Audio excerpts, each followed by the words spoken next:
Welcome, traveler. The great towers have fallen, the ring is gone, the shadows of Barad-dûr no longer stain the sky. But east of the mountains, across the forgotten shores of Rhûn, a different fire stirs. This is the tale of Legolas, son of Thranduil, who sailed not west because he heard something waking in the ruins of a lost elven city, the Ember Crown, a relic too powerful to be worn and far too dangerous to leave behind. The wind in the east tasted of dust, not the dust of ruin, not yet, but the kind that clung to roads untouched by rain, roads where no elven boots had walked in an age. Legolas strode quietly beneath the twisted birch trees of Morthal Vale, a bough across his back, and no company but his thoughts. He had not spoken in 2 days. There was no need. The birds here did not sing. The trees did not whisper. They watched.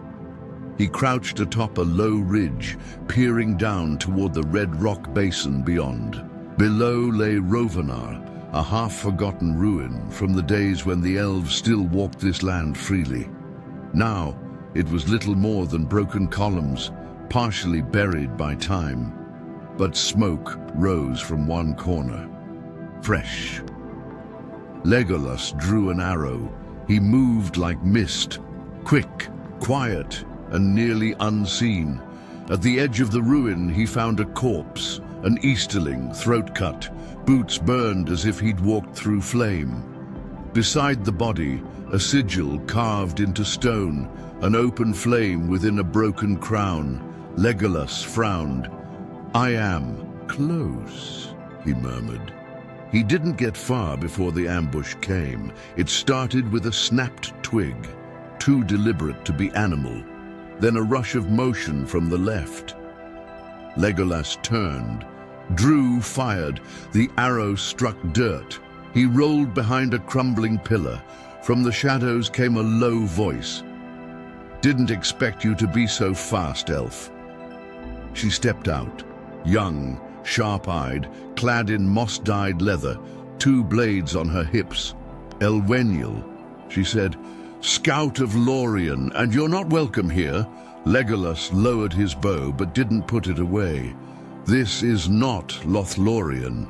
"No," she said. "It's worse." They circled each other warily. "You're headed for Caras Farith," she said flatly. "I am. You'll die." "I might." She hesitated. "You shouldn't be here." He finally slung his bow across his shoulder. "Yet here I am." They camped that night beneath a stunted cedar. She didn't ask why he came, so he told her anyway. "There's a warlord in the east. They call him Balurak." "I've heard the name," she said. "Burned a Rhûn village 2 weeks ago. Said he was cleansing it." "He's looking for something," Legolas said. "An artifact." "The Ember Crown," she whispered. He looked up, surprised. "You know it?" She didn't answer for a moment, then, "My mother died protecting it. Her bow still rests in the vault beneath the forge." By morning she agreed to guide him. "But only to the edge of the sands," she said. "After that, you're on your own." "Fair enough," he said, but he knew it wouldn't end that way. They reached the Red Hollow Dunes by midday, a stretch of rolling rust-colored sand between 2 broken hills. That's where the wargs found them. There were 5 lean, sand-colored beasts with pale eyes and long jaws. Legolas had his bow ready before they crested the hill. Elweniel was already moving, knives flashing, swift as any hawk. The first warg lunged, arrow to the throat. The second slashed low. Elweniel rolled, cut, upward, severing its jaw. The third pinned Legolas briefly, until he drove a long, elven dagger beneath its ribs. The last 2 circled, then ran. They stood over the bodies, panting, bloodied but alive. "You fight well," she said. "You say that like you expected me not to." "I expected a prince," she said. He raised a brow. "I'm not one." No, she said, you're worse. You're guilty. He didn't answer, because she was right. That night, they reached the cliffs of Ramna, overlooking the basin that once held the city of Caras Farith. Now it was mostly dust, but in the heart of the basin, something glowed faintly, a forge light hidden deep beneath the stone. Legolas stared down, his voice low. There lies the Ember Crown, and not just the crown, Elweniel said, my mother's grave. The entrance to Caras Farith lay hidden beneath a tangle of scorched vines and fallen columns. Centuries of wind had buried most of it, but the shape of the arch remained, broken, yes, but unmistakably elven and guarded. Legolas pressed 2 fingers to the carved surface of the archway. The woodshapers of Faeril, he said softly. I thought this style lost. Elweniel stood behind him, eyes scanning the horizon. My mother told me the city was older than Lothlorien, that its people were the first to turn their spears inward, to protect, not to conquer. He traced a rune near the top of the stone. It flared faintly at his touch. You carry the blood of this place, she said. I carry its burden, he replied. They moved inside. At first it was quiet. Too quiet, no wind, no echoes, only the crunch of sand beneath their boots. Then the walls opened into a vast rotunda, an elven vault, its ceiling still painted with stars that hadn't been seen in the sky for 2 ages. At the center was a basin, within it an unlit flame, and beyond it a figure. Legolas raised his bow. The figure did not move. I see you, said a gruff voice.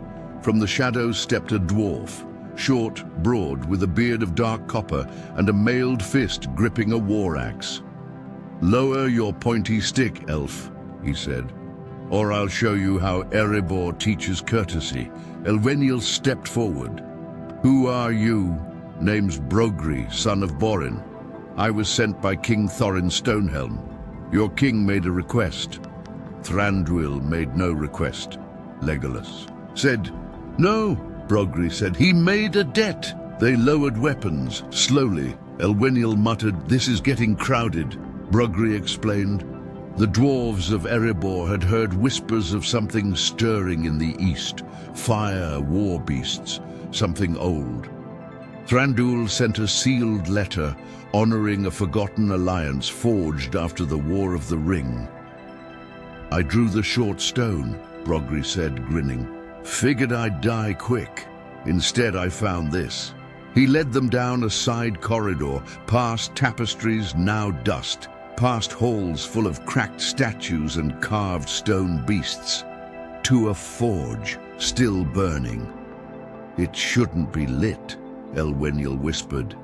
It's been burning since I got here, Brogri said. It never fades. They approached the flame. Carved into the base of the anvil was a single word, Lycaneth, kindred of flame. That was her name, Elweniel said, her voice shook. My mother. They stayed there in silence. Legolas knelt. Her bow should be here, Elweniel murmured. It is, came a fourth voice. They turned. From the corridor stepped a tall man, lean, wrapped in a tattered grey cloak, eyes sharp with hunger and wisdom both. He carried no weapon, only a rolled map. I am Asker, he said. I came from Balurak's camp. Brogri lifted his axe. Another enemy? No, Asker said. A deserter. He tossed the map on the forge table. I want to help you destroy the crown. He explained. Balurak had already been to the vault. He had entered it and taken the Ember Crown. How? Legolas asked. Asker pointed to the forge. He bled on it. Fire responded. Flame called to flame. He wears it, Elweniel said. Pale. He does. The Ember Crown was active. Its magic awakened after 1,000 years. Balurak wore it in The ruins of Tir Adun, a black fortress near the Sea of Rune. He plans to strike Dale before spring, Asker said. His ships are nearly built. His monsters are ready. Legolas looked down at the flame, still unending. And this place? Asker answered. He couldn't destroy it, so he left it to collapse. Legolas stood. We go to Tir Adun. Brogri nodded. Aye. Elweniel hesitated, then, yes. Asker looked away. He knows you're coming, elf. Legolas looked at the flame again. He'll wish he hadn't.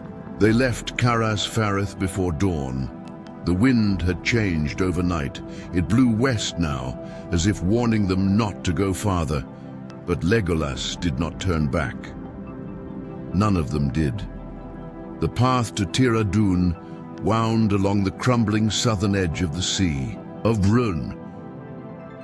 Once this stretch had been forested, dotted with quiet villages, market trails, elven outposts. Now it was only ash and salt. Fields scorched by orc torches, trees blackened to the root.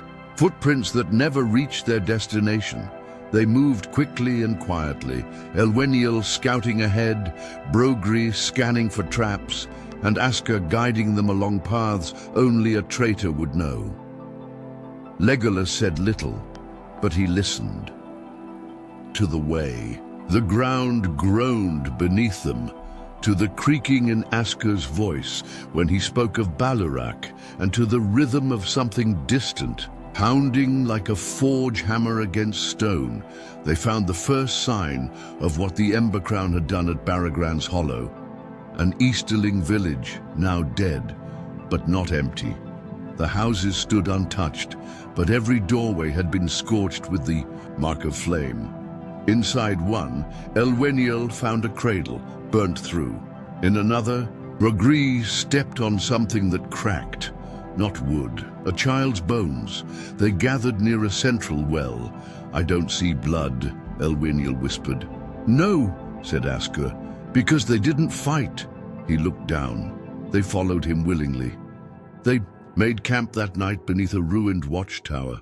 None spoke until Brogri broke the silence. Why did you leave, man? Asker stared into the fire. My brother, he said. Elric. He was one of Balurak's first, a swordsman, devout. He believed the West would never care for us, and maybe he was right. He held up a torn pendant. He wore this until the Ember Crown touched him. Legolas looked up sharply. It corrupted him. It didn't change. His face, Asker said, it changed his eyes, as if fire had replaced the soul inside. He stood. I left when I saw him kill a healer, a woman who nursed him when he had fever as a boy. Elweniel's voice was tight. Why tell us this? Because I didn't come to save the world, Asker said. I came to end my brother. They broke camp at dawn. By the time they reached the edge of Tir Adun, the land was no longer grey. It was black, cracked obsidian roads, mounds of scorched armor, half-melted statues of elves with mouths screaming. Brogri muttered, "This isn't a fortress. It's a warning." Elweniel dropped to one knee, examining the soil. No tracks, because the beasts don't walk on roads, Asker said. He pointed to the cliffs beyond. They come from the sea. They descended into the ruins, taking a hidden stair along the old aqueduct. And there, they found the Chambers of Flame, a massive hall built into the mountain itself, lit by molten rivers of lava and torchlight. Chains hung from the ceiling like vines. At the far end, in a throne of basalt and iron, Balurak. He was larger than any Uruk Legolas had seen, half his face burned to the bone, the other painted with runes of the east. His chest bore the marks of Mordor, Dol Guldur, and something older. Upon his brow, the Ember Crown, pulsing with red fire. He raised his head before they could retreat, and he smiled. "You've come," he said, voice like grinding stone. "Good. I want the world to see what happens to princes." Legolas drew his bow. Balurak stepped forward, and from behind him, bound in chains and scorched armor, Elric. Askur froze. "Elric," he whispered. His brother's head turned, but his eyes were full of fire. Balurak stepped down from his throne with a gait like a wounded beast, slow, deliberate, and full of power, barely caged. Behind him, Elric remained chained to a pillar of molten stone, eyes flickering like coals behind scorched lids. Elweniel whispered, "It's not a throne, it's a forge." She was right. Balurak had built his seat into the heart of the volcano, where even the walls pulsed with ember light. The very air shimmered with heat. "Welcome," the warlord said, arms spread. "Elves, dwarf, coward." His gaze landed on Askur. "I remember you, the one who ran." Askur gritted his teeth. "You killed the only thing that kept me loyal." "No," Balurak said. "He did." He turned to Elric and released the chains. Elric didn't fall. He stepped forward, slow and steady, as if the fire moved his joints. In one hand, he carried a blade of blackened steel, glowing red along its edge. "Elric," Askur said, voice shaking. "It's me." "I know," Legolas raised his bow. Balurak didn't stop him. "I want you to see it," he said softly. "How clean the fire makes them, no doubt, no fear," Brogri muttered. "He's twisted his own men into ash puppets." Elric lunged. Askur barely blocked the strike and staggered back. "No!" he gasped. "Fight it!" But Elric did not. Speak only attacked. Legolas moved in fast, blades flashing, and knocked Elric to the ground but did not strike the final blow. He looked to Askur. "This is your choice." Askur stepped forward, hands trembling. "Elric," he whispered. No answer, only the sound of the Ember Crown pulsing above them, a low thrum like distant thunder. Then Askur plunged his dagger into his brother's side. Elric gasped and smiled. "Thank you." He crumbled, flame leaving his eyes as if a window had been closed. Balurak did not shout. He only turned, walked slowly to the edge of the forge platform. "Now you've made your choice," he said. "So have I." He raised his hand. The chamber walls began to shift. Hidden doors opened. Chains slithered from above, and from the tunnels poured Morgai orcs, scarred warriors of the Witch King's last battalions, eyes sewn shut, faces carved with fire marks. "It was never about the crown," Balurak said. "It was about who would follow it." The fight was brutal. Legolas loosed arrows until his quiver was empty. Elweniel vanished into the smoke, striking from shadow. Brogri took a spear in the side, but kept swinging. Askur fought like a man with nothing left to lose, and Balurak watched. Then Brogri fell to one knee. Elweniel screamed. Too far to reach him, Balurak approached. "You lost a friend like him once, didn't you, elf?" he asked. "Now lose another." He raised his hand, and the Ember Crown flared. Chains struck from the wall, coiling toward Brogri. In a flash, Legolas was there, but Brogri shoved him away. "Let me do it," he rasped. "I won't be taken." Legolas's eyes widened. "Brogri, no."